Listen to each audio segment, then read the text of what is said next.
ఏలూరు జిల్లా నూజివీడు పట్టణంలోని సిబ్బందిపేట శ్రీ కోదండ రామ మందిరంలో శ్రీ వేల్పుకొండ లక్ష్మీనరసింహస్వామివారి కళ్యాణ మహోత్సవాలు శుక్రవారం అంగరంగ వైభవంగా జరిగాయి.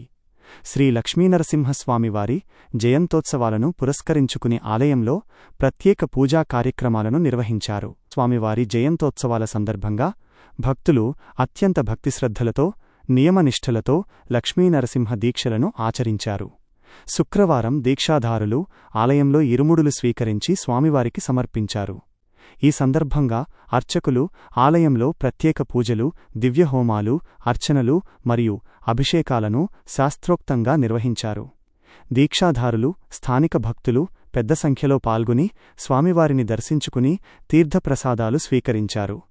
పూజా కార్యక్రమాల అనంతరం మంగళ వాయిద్యాలు, భజన కీర్తనల నడుమ దీక్షాధారులతో కలిసి శ్రీ లక్ష్మీనరసింహస్వామివారి నగరోత్సవాన్ని అత్యంత వైభవంగా నిర్వహించారు. పురవీధుల్లో సాగిన ఈ ఊరేగింపు భక్తులను విశేషంగా ఆకట్టుకుంది. అనంతరం భక్తులకు భారీ ఎత్తున అన్నప్రసాద వితరణ కార్యక్రమం జరిగింది. ఈ కార్యక్రమాలను ఆలయ మహిళా కమిటీ సభ్యులు దగ్గరుండి పర్యవేక్షించి విజయవంతం చేశారు.